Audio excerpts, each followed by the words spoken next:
тэр хүмүүст өнөөдөр монголчууд баярлалаасаа гэж би боддог. Тэднийг гавьяат өсгөлөнчин, гавьяат тэмцэгч, гавьяат жагсаалчин гэж цол тэмдэг гоё ганган юм олгооч гэж би хинээрч гоохгүй. Гэхдээ тэр хүмүүс үнэхээр сэтгэлээсээ хүмүүсийн төлөө л байсан. Бид үнэхээр тийм л байсан. Яагаад энийг хэлж байгааг бол хугацаа алдсан биш ээ. 2% аваад 98% гадныханд өгөө. Тэгээд тэр дундаа Авинхоо Майнзд энийг өгсөн бол Авинхоо Майнз шиг ийм жижигхэн компани дуун дээр нь Тамсаг Соко билүү, тийм ээ? Тэр компани шиг л одоо тэр дорндод байгаа нефт ашиглаж байсан компани шиг л хужаанаар төгчөөл гараа явна. Харин энэ байдлаас бол Рио Тинто бас ч гэж тодорхой хуваар энд орж ирсэн явдал бол энэ бол тийм амархан тийм хятадын компаниудад бусад компаниуд өгөхгүй баг. Тэгтэл Рио Тинтогийн 10 гаруй хувь нь бол хятадын одоо товцоо эзэмшигт байдаг. Тэгэхээр хугацаа алдаагүй. Хоёрдугаарт бид ч гэсэн яардаг, бид бүгдөө яардаг. Энэ үнэхээр хурдан ард түмний минь одоо хүнд байдлаас аварж гаргаасаа гэж хүсэж байгаа. Гэхдээ Хойд Америкууд шиг, Мексикууд шиг аимшигтай тийм хэдхэн саятнуудыг одоо тэр бомтонгуудыг төрүүлээд, долларын тэр бомтонгуудыг төрүүлээд үгээгүй ядуу ард түмэн болж одоо Хойд Америкийн мөн Аляскын тэр индианчууд бол одоо үндсэндээ архинд ороод живлээ шүү дээ. Ямар ч тийм дархлаагүй. Зүгээр л тэтгэвэр өгдөг ард түмэн болсон. Бид энэ дээр нэг юм хэлээд байгаа. Хуучин дээр яадаг гэж 100 жилийн өмнө Канадын нэг хэсэг одоо баатрууд юм уу, дээрэмчд юм уу нэг хэсэг хүмүүс урж ирээд өмнө говийн газарт за нэг баахан хэдэн сая тонн зис болчлаа шүү. Хүүхдүүд хурж ир дараа авна шүү. Харж байгаараа гээд яваад өгсөн. Фридланд гэдэг юм уу, хин гэдэг юм уу нэг баахан Канад хүүхдүүд хурж ирээд тэр зисийг авах гэж байна одоо. Аваад ухаад гаргаад ширээ болгоод юм уу зарсны дараа найздаа 34% нөхцөлтэй багш. 34 хүртэлх хувийг би эзэмшиж болно гэж байгаа. Өөрөлд би тэрнээс худалдаж авч болно. Тэгвэл найздаа зээлээр л өгчөлтэй. Үгүй энэ юу гэсэн үг вэ? Энэ дээрээс бидний бас өвөг дээдс бас харж л байгаа шүү дээ. Тэгэхээр миний санаа юу хэлэх гээд байгааг үлээ шүү дээ. Энэ усаа миний бодол. Санаа бодол. Төр засгийн шийдвэр гаргаж байгаа хүмүүс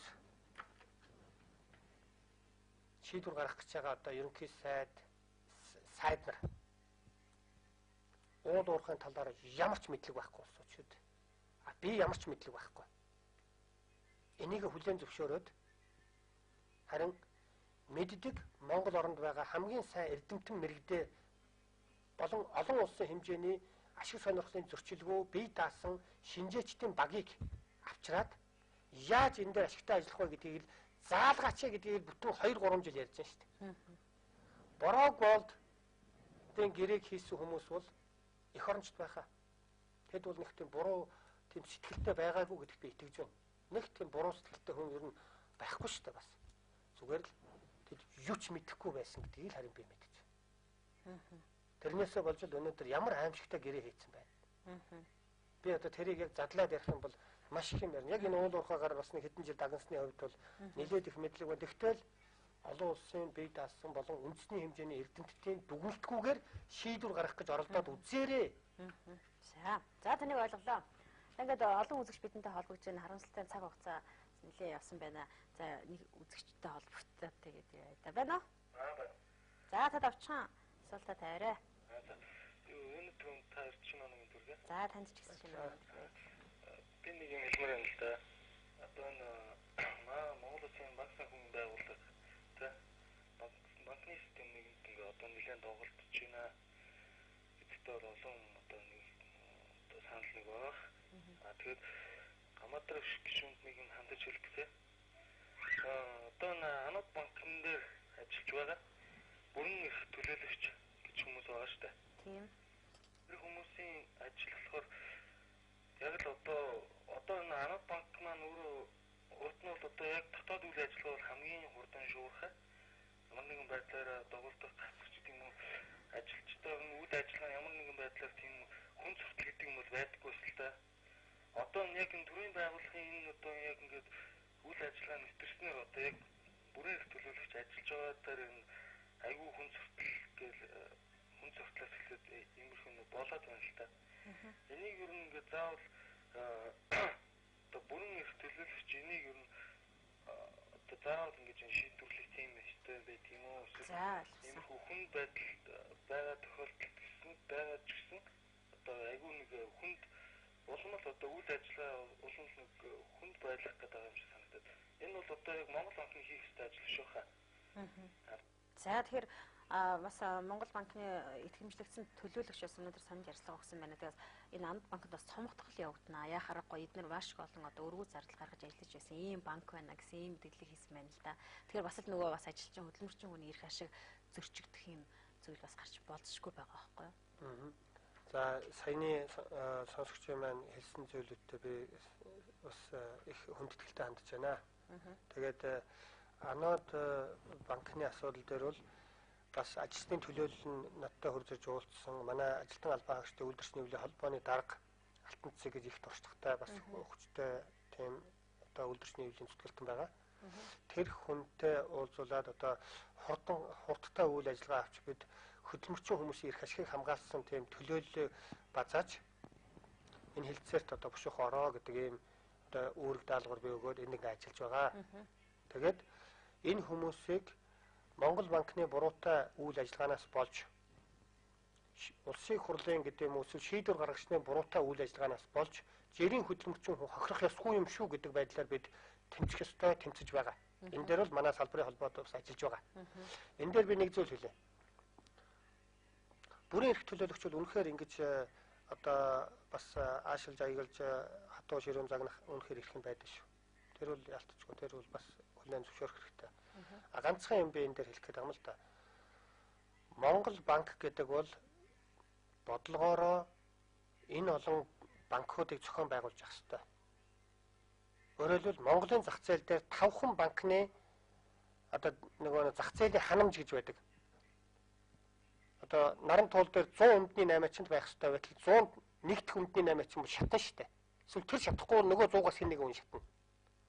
Тэгэхэд 5 банкны зах зээл дээр банкны одоо багтаамжтай зах зээл дээр 17 банк ажиллаж байна гэдэг бол 7 банк бол ёстой нэг анхныхаа явсан инерцээр явж байна. Тэгэл хизээ шатахад бэлэн байна гэсэн энэ нөхцөл байдлыг хараад одоо хөрөнгийн хэмжээг гэдэг юм уу эсвэл одоо банкнуудыг хооронд нь нэгтгэх тийм бодлогыг барих хэрэгтэй. Тийм ээ. Одоо бол 8 тэрбум төгрөг байгаа. Банкны тэгэхээр чи одоо бол нэг 20 тэрбум гэх юм бол хоорондоо банкуудыг ингэж нийлүүлж нэг нь нөгөөдөө уусгах тийм байдлыг бодлогоор жилийн өмнөөс юм уу 2 жилийн өмнөөс барьж явах хэрэгтэй. 4-ийн сангийн хөрөнгө нь 20 байх хэрэгтэй. Уучлаарай 8 бол дэндүү багтаж байна. Ингээд банкнуудыг одоо 7-8 болгож багасгах. Хоёрдугаар алхам гэвэл банк гэдэг чинь их амархан ажил шүү дээ уг нь. Мөнгөний дэлгүүрийн байгаа шүү дээ. Танаас би 100 төгрөгийг 102 төгрөгөөр авлаа.